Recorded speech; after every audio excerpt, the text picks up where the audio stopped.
Let's go back. Post-World War II America. Factories buzzed, wages grew. You could support a family with a high school diploma and a strong back. The American dream had a blueprint, and it was written in sweat, steel, and seniority. So it's like they're taking the anger out on. So this is why I feel like anybody that's coming into the video, whether you're a man or a woman, listen to this with an open mind.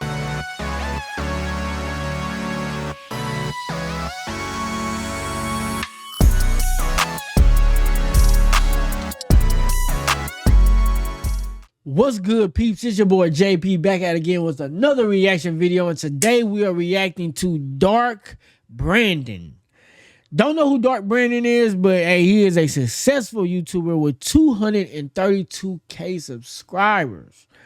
I don't even have 1,000. So let's get my boy, let's get me there and hit the like and subscribe button. Join the project game. We keeping the PG. There's a whole lot of prosperity going on around this mug. You feel me? But today's video is what happened to men. A brutally honest breakdown. Without further ado, let's get into the video. Hey there, folks. Hope you're doing well today. You know, for a long time, we've been trying to understand some of the issues facing men. And we have made videos asking, why are you victims? And to be honest, no one was able to succinctly explain why. And understandably so, it's a very complex problem. The problem is everyone talks about the stats. Everyone talks about the outcomes. Nobody talks about the root cause of the issue. Yes, we know. And that's how you fix stuff. When you hit the root cause, you gotta hit the root cause of issues. So I hopefully he says something that really get me going, because videos like this, especially when talk about men and women dynamics and sociology and the psychology, you know what I'm trying to say, with men and the way we think, I love tapping into that. So we about to do that. Men are falling behind in school. Men are lonelier, more depressed, dying young, less likely to marry, more likely to live at home, more likely to overdose, spiral, lash out, or disappear. As if these symptoms explain the disease. And yes, people like Scott Galloway have good ideas and insight, like encouraging young people to go out and hang out at a bar and have a drink and make poor decisions with someone, i.e. go have a one-night stand. But again, few ask how we got here, because that means peeling back the myth, questioning power, naming systems, and letting go the fantasy that men were always supposed to come out on top for just showing up. This isn't a sad story about... But see, and I want to say this, the reason why people, because, you hear this whole patriarchy thing and things like that. And the reason why I felt like that is this is how I see it. You have the elite men at the top. Then you got every other man underneath that, right? And when you have the elite men at the top, they make the rules for every man. But see, this is the thing. I felt, at least at one point, it was elite men at the top, men at the bottom, and then women underneath that. Now I feel like the scale is a little bit more even. And in some cases, the way he explaining it, women could be even higher. Because look at it like this. The men at the top don't care about the men at the bottom. Men have, since the beginning of time, always had a hierarchy type of mentality, right? To where they look at the world as a hierarchy. I feel like that's just how the world has operated, to where men just want men at the top, but the men at the top want to represent all men, and then men at the bottom are just worker horses for the men at the top, is what I'm trying to say. So when you see men suffering with all these issues, the elite men don't fall in that category, and that's why they don't care. So they dictate the rules for the men at the bottom, but because we're not supposed to reach the elites, who cares about all this stuff that's going on with men? And that's why they don't care. That's why it's not in the media. That's why they're not looking for solutions, because they don't care. They're the ones at the top. So when people say this hierarchy, or not hierarchy, this patriarchy, man this, you're not talking about us. You're talking about them at the top. That conversation is for them. We don't benefit from that. We only benefit from it when they allow us to. Once they cut that cord, which they already did, that's why we're suffering down here. We don't benefit from the shit that y'all saying we benefit from. That's them up there that benefit. We don't. So when they say this whole patriarchy thing, y'all are not talking to us. Y'all talking to them. But because y'all can't reach them, it's kind of like when you go to a job, right? I know I'm getting long with it. I'm going to let y'all get to the video. Just hear me out, though. It's like when you go to a job and you're really mad at the CEO, but because you can't talk to the CEO, you take your frustrations out with the person at the counter.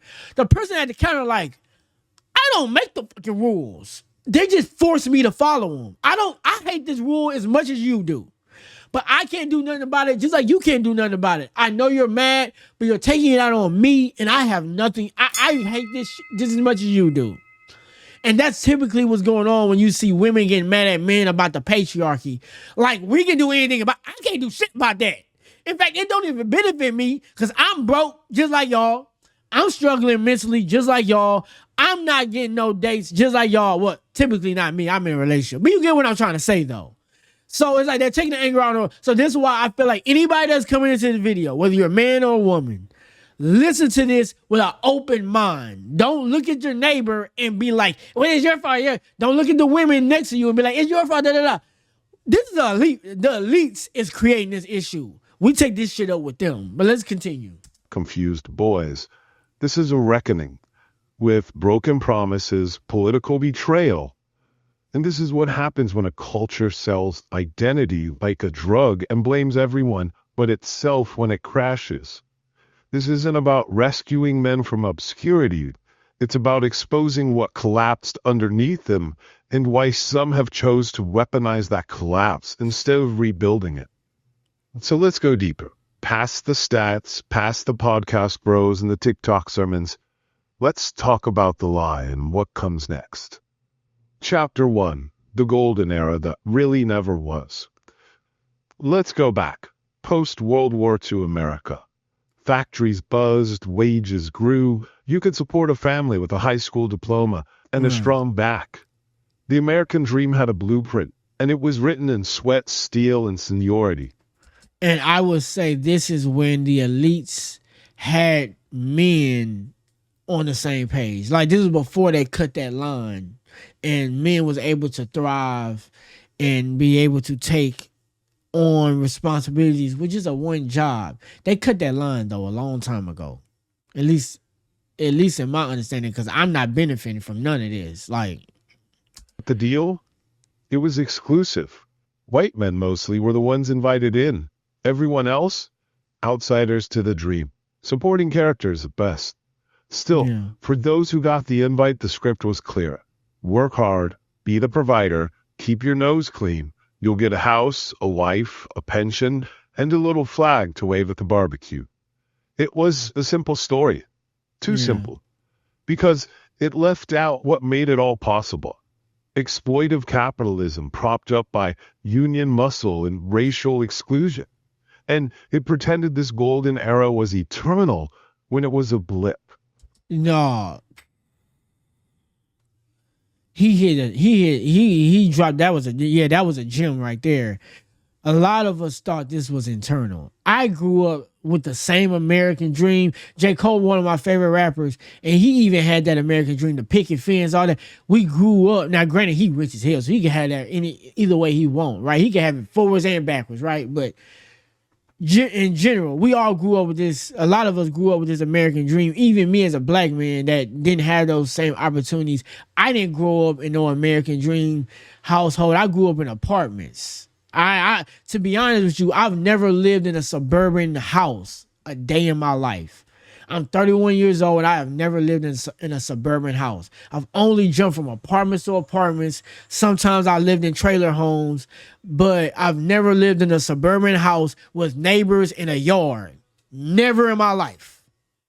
I'm doing all of this now so I can provide that for my kids, and then me and my, I don't got no kids, but when me and my girl get married, have kids and all that, we want to provide that. And that's why I'm busting my ass now. But you see how I gotta do all this with a 9 to 5 and a side hustle to even be able to afford those things. That's crazy. You know what I mean? The 50s weren't the baseline. They were the mirage before the hangover. America was in a very unique place with capitalism, with a booming economy. But all of that was going to change. Because once corporate America decided labor cost too much, they packed up the dream and shipped it offshore. Automation replaced hands. Deregulation cut safety nets. And Reaganomics lit the fuse. But the story never updated. The economy changed. The culture changed. The world changed. And so all of these men trying to build a future in a system that was already sold off, Right. they feel lied to. But here's where it gets dark. Some didn't just feel betrayed, they wanted someone to blame. And instead of turning that rage upwards towards the CEOs, the elites, I'm on that, nigga.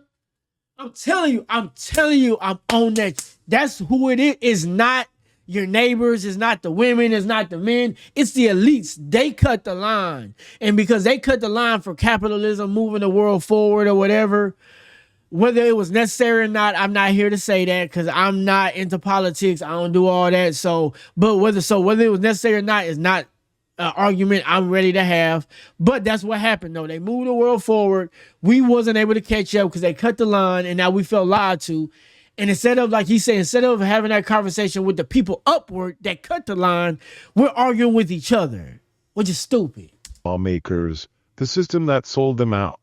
They blame women, they blame the immigrants, the gays, the trans, because none of us have the power, but we're taking it out on each other because the elites like, well, shit, as long as they don't fight back and we have them fight each other, we can keep them on this hamster wheel. And we good. We stay winning.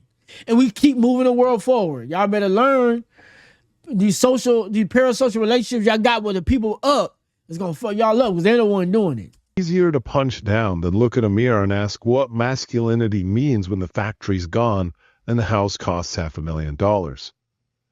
Men weren't broken. The fantasy was. And so I guess it's all pretty simple. As we see these business owners and CEOs become more greedy and desire more profits, we see a decrease of wages and outsourcing of jobs, all in a desire to lower costs and maximize profit margins while screwing over the little guy, i.e. capitalism. And I'm about to say something that hopefully I don't regret, but this is how I feel low key. I feel like the elites, when it comes to minorities and giving them the rights that we have today, and this is what I'm talking about, racism, feminism, things of that nature, right? Immigrants. I feel like a lot of this was passed. Shout out to the people that fought for, like MLK, some of the Democrats that fought for the immigration, and then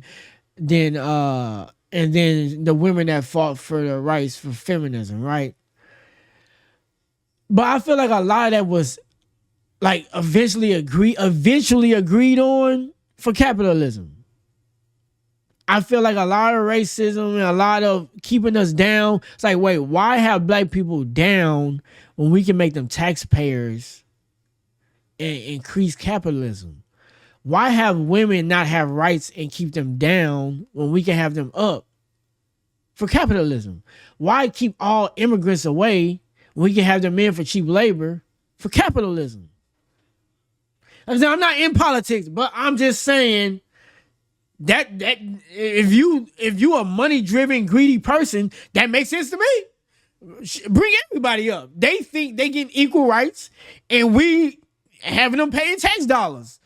Less money that the rich gotta pay, right? I'm just saying. It wasn't just that alone. They needed Ronald Reagan to lower taxes for the wealthy and destroy the middle I'm just saying. class.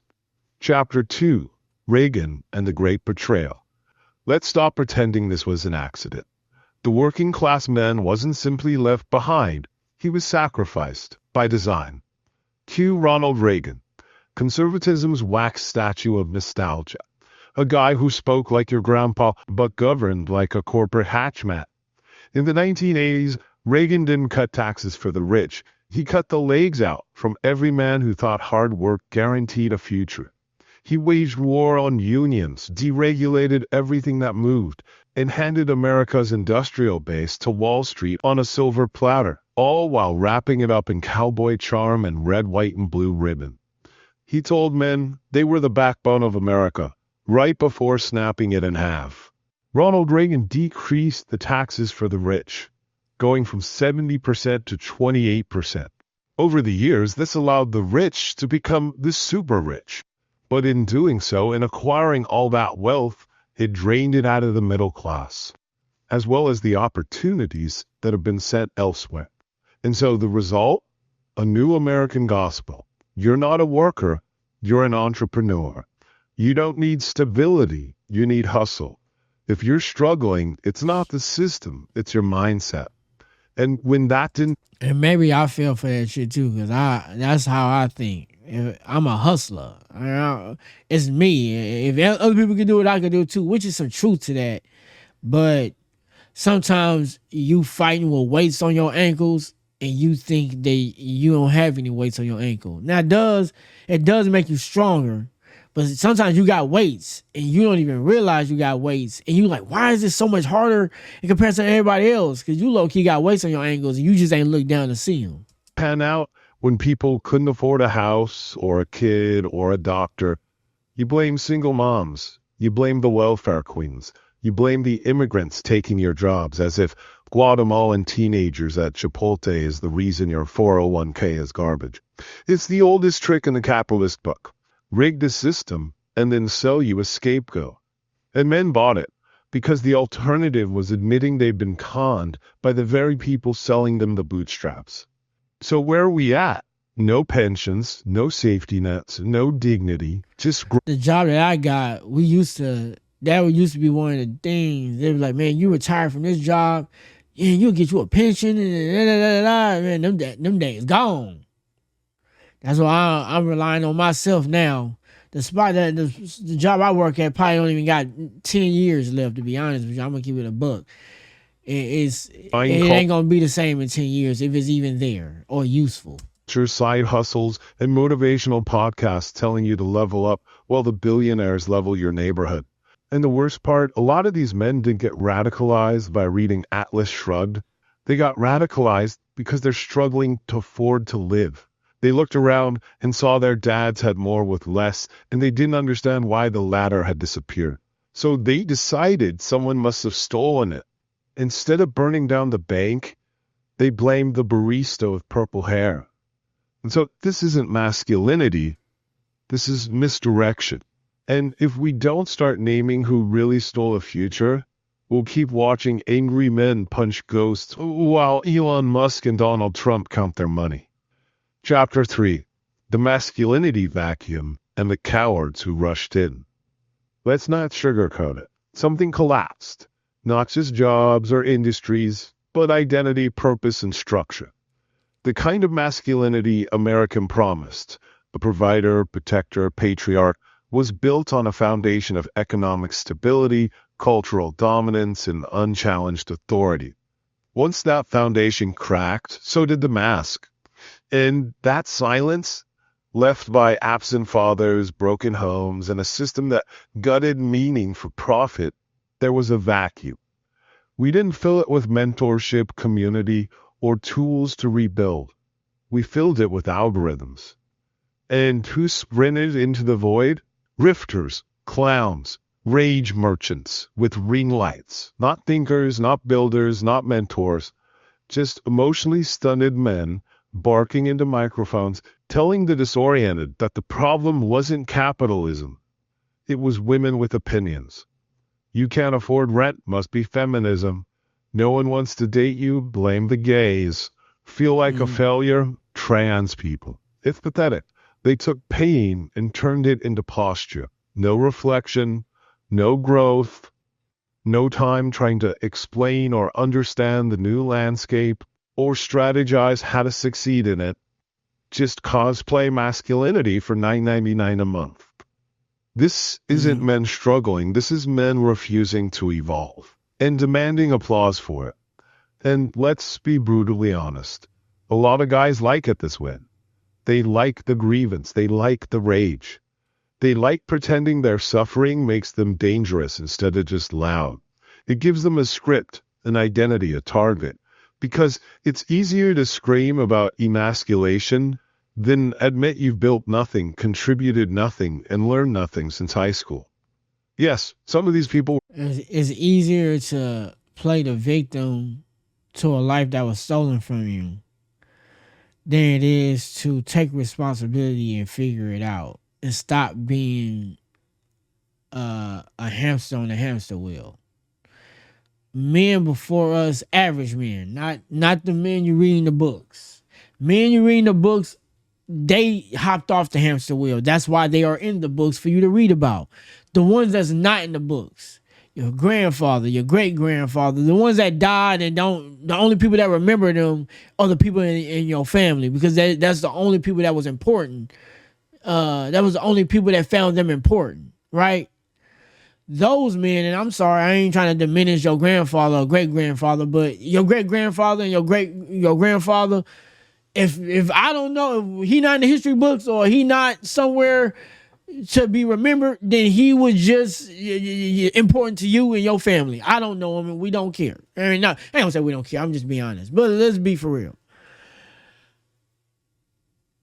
We've always been on this hamster wheel. Average men. Average men have always walked the hamster wheel. Always. They died and never was remembered. Right? And until you decide to stop being a man on the hamster wheel, then you could probably make some individual difference in your life. Maybe not the mass. You can at least make some individual difference in your life to where now you will be remembered outside of just the people in your family. And granted, I know you can say the same thing about these rage baiters, but that eventually comes to a head. Eventually. are failed by systems.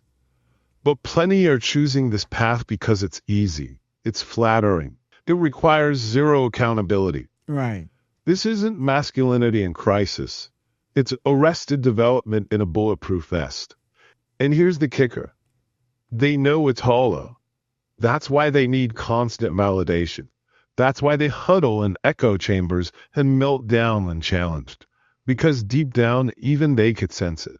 If your manhood depends on women being beneath you, you were never standing tall to begin with. Right. If your confidence evaporates in the face, Because if you feel women, if you feel the system have to put women beneath you for you to feel like a man, then whatever historical stereotype men had to where women were beneath them, you don't represent that. Because if you was really that stereotype, women couldn't surpass you anyway, regardless if the system gave them the opportunity to do it or not. If the system had given them the opportunity to do it and they were able to do it, then you are not, at least you're not the stereotypical man that history talks about, how we are so great and women are supposed to be beneath us. Well, you're not that then, because the system, all the system had to do was flip the switch, and now you beneath them. Now you're beneath them now, right? So for you to be that stereotypical man, be that then, not harmfully, but you know what I mean. Rise to the occasion and be the representation that historically men supposed to have been. of empathy, nuance, or someone smarter than you, it wasn't confidence. It was camouflage. Right. And if your entire personality is not woke, you're not a rebel. You're a slogan in human form. So no, this isn't a sad story about lost boys. Because wokeness and all that is just people trying to, all of this is people trying to hop off the hamster wheel. That's all of this is. All this rebellion, the pink hair, the MAGA hats, well, maybe not the MAGA hats. MAGA hats, into my opinion, is men that trying to go back to being like their great-great-grandfathers and never be remembered and just being everyday men to be forgotten. Which is what you want to be. I ain't gonna tell you what you want to do. Do what you want to do. But that ain't the point. Point is, what I'm trying to say is, all of this is rebellion. All of this is some form of a rebellion for the most part, or people trying to hop off the hamster wheel. That's why I don't judge nobody. Though I might not agree with what everybody do, because I don't. I can't judge nobody because everybody's trying to find their own way off this wheel. Because they realize being on the wheel and being in control of anybody that can just cut the line is not worth it. You know what I mean? I'm going to give this about a few more minutes and then I'm going to let y'all watch the rest of it because this video already getting kind of long. It's a cautionary tale about grown men choosing delusion over dignity. And until they stop blaming the world for evolving without them, the only thing truly collapsing is their relevance. Chapter 4. The right-wing pickup artists grift, gaslight, and gatekeep. When a generation of men got disoriented, laid off, priced out, culturally irrelevant, the left mostly offered silence or scorn. Learn to cry, they were told. Go to therapy. Useful advice, but too slow, too quiet. Meanwhile, the right saw a business opportunity, not to help men, not to fix anything, but to own the market on male insecurity. They didn't need facts. Yep, and that go back to capitalism. But okay, I'm gonna let y'all finish the rest of this because I feel like this about to get political, and I don't do that. So y'all have that. I'm just a hustling black man trying to get to this dough, get to this paper, teach some people some stuff, give people another perspective. That's what I'm here to do. You know what I mean? And be a creative because I'm a creative at heart. I don't really fool with politics. But like they say, if you don't learn politics, politics will find a way to learn you. So I do that in my own personal life. Don't need to do it on the internet. But anyway, with that being said, shout out to Dark Brandon, right? That's his name. Let me see. Dark Brandon. Y'all go shout out to him. I like the video. You know what I mean? Shout out to him. You know, I got a lot of views.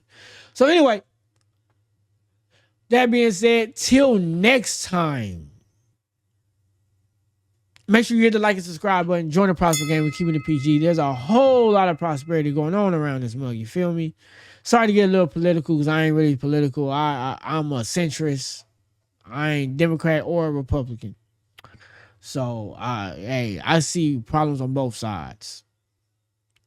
I do my own thing. You know what I mean? But with that being said, till next time, I am out. Oh, remember, there is nothing, not even this, there is nothing impossible to they who try. We live in an information age. There's too much information out here for you to not figure this game of life out.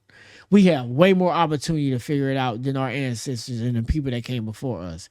If you don't do it, that's on you. And that means you just like being on the hamster wheel. Me, I like to jump off. So I'm going to jump off this video. Till next time I'm out, deuce.